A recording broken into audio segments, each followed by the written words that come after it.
Hey guys, today we're going to be looking at some of the best champions for solo queue that aren't banned or aren't picked a lot. Now this is actually probably one of the most useful lists that I do on this channel because one of the quickest ways to climb is to play the same champion game after game and things become muscle memory and habit, and these champions, because they aren't picked or banned a lot, actually let you do that. So let's just kick this straight off, and actually you guys are so lucky you're getting a double whammy for these first two picks where you can actually play them both top and jungle, but we're going to start with Mundo in the top lane. The whole point of Mundo is you get too tanky for these carry top laners that are being played right now to actually kill you, and you really can't shut him down. They changed it recently so that you can use your Q to farm and you get the full health cost back, or you can just poke and poke and poke and slowly make the enemy laner cry and leave his lane. The weird thing with Mundo that's not really like anything else is he's kind of like a hyper carry tank. Like, he's weak-ish early and then he gets stronger and stronger as the game goes on. The changes in 520 and other patches as well actually helped him a lot. Like, he's slowly been getting buffed and buffed to the point where he is now. The problem before was he kind of used to be this tank that you could just ignore. Like, you didn't have to focus him and you could kind of just run past him, but now with his new E he actually does a lot of damage. The other really good thing, and if you've been watching these for a while, you know that I love this whole idea of a no pressure playstyle and why it's so good for solo queue.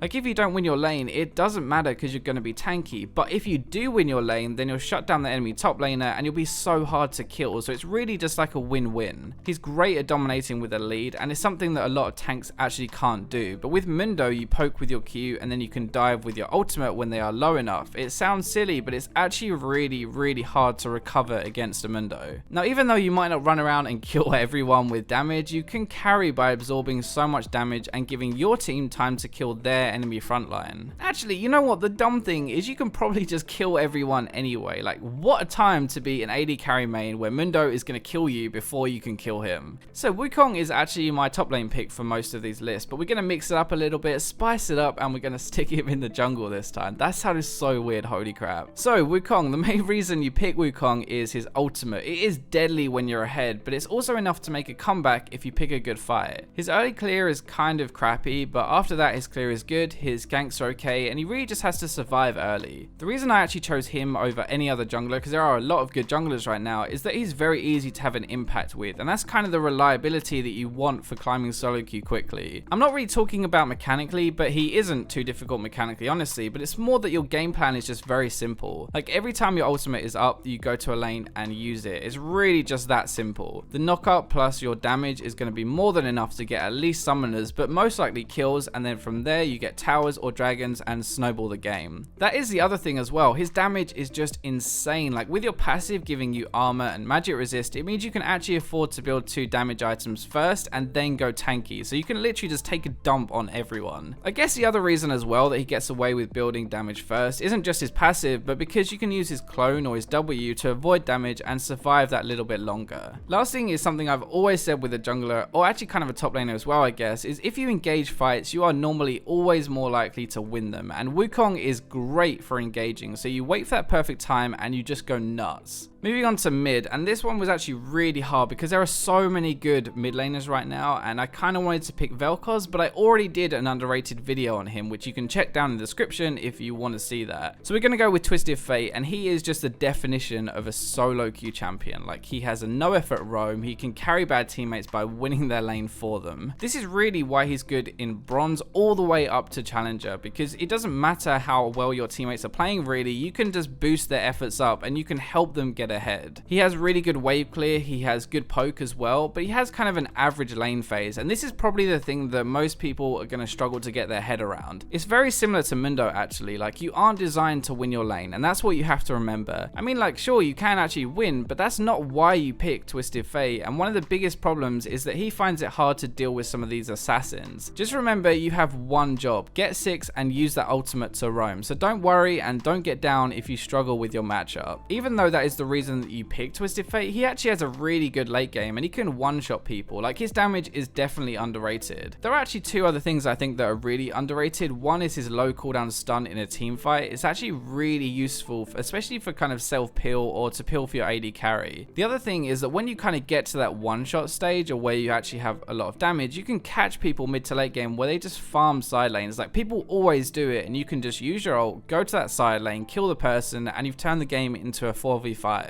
Okay, so moving on to AD carries, and I know AD carry isn't in the best place right now, I guess, but there are things that you can do to kind of cover up some of these weaknesses that people think the AD carry role has, and one of them is just Draven as a champion. Draven snowballs harder than anyone else, and he has the potential to win any lane, which is really good. Like, if you play it correctly, then you can actually win your lane. So I actually hate using the phrase if you play it correctly, because I'm not actually telling you how to play it correctly, alright, or how to actually win that lane. With Draven, it actually focuses a lot around his damage and knowing his damage and the right time when you can actually go aggressive and kill someone. A lot of Draven's damage comes from his auto attacks and his ultimate in lane, so if you can work out when you can actually kill someone, like, that is how you play it correctly, and that is how you get ahead. He scales with crit chance better than most actually, and you can crit people for over 1,000 damage late game, which makes his late game insane. It isn't just crit either, like, he scales with lifesteal insanely well too. Like, the bonus damage with his axes or his Q applies a lifesteal, so you end up healing for a ton. The thing that I love about this is it means that you can rush a bloodthirster and become really strong in lane while doing a ton of damage and being really hard to kill. This isn't really the best idea against someone who is super tanky, but if you're against like a medium or low health team, then it's actually really good. One of the things about Draven as well is it kind of demoralizes the enemy team when you get kills just because you're passive and they know you are snowballing ahead. And even though it's not like directly about Draven, I guess it's a mindset thing that is really cool. I'm gonna say this again, he is one of the answers for AD carries right now and the state they're in. Like, the game and the meta is shifting way more into mid-game fights where ADs just don't really have the items they need yet. With Draven, you actually do enough damage and you can have a big impact that early into the game. So moving on to support, and actually this is kind of a hard one to put into these videos because there are like 5 or 6 meta supports, I guess, and they're all played equally out, so it only leaves a few on the outside. Nami is really good because she has a perfect mix of offense and defense. I'm going to show you what I mean, okay? So defensively, she has her W or her heal to help your AD carry survive the lane phase, her bubble, her Q to stop the enemy dealing damage if they... Your ultimate can knock people up and slow the enemy when they're chasing, and your E can speed up your AD carry, or you can use it to slow the enemy. So you can see like all of your abilities, right, can be used defensively, but now let's flip it over to the offense side. So your heal, you can use it to harass and poke people, your bubble can lock down the enemy and let you guys follow up, your ultimate can stop the enemy running away, and your E can be used on your AD carry so he does more damage and slows them as well. It's actually really rare for a champion to have such a versatile kit where everything can be used so well both ways. The biggest thing with Nami to actually make you have a huge impact is using your W or your heal properly and also making it bounce as well. Using it for harass early is actually really effective and you can basically bully the enemy AD carry all by yourself. The other side of it, so the actual heal part, is really good for helping your AD carry survive if he's taking bad trades in a bad matchup, or maybe he's just not a very good player. The biggest problem with Nami and why she's not played as much right now is that you are kind of low health yourself, and if you get caught out of position, you are going to most likely die. So that's the biggest thing you have to focus on, just not getting caught and not dying. Anyway, that wraps up this video, and if you liked it, make sure you like and subscribe. I'm also actually looking for some video ideas. Like, I have this big document where I keep my video ideas, and it's getting kind of empty, so I'm going to sit down over the next couple of days and refill it back up with some ideas I have, and I'd love to know what you guys want to see and if you have any ideas for cool videos. So make sure you put them down in the comments, and I'll go through them all and make sure I actually read them all. That is all for this time, so I'll catch you in my next video.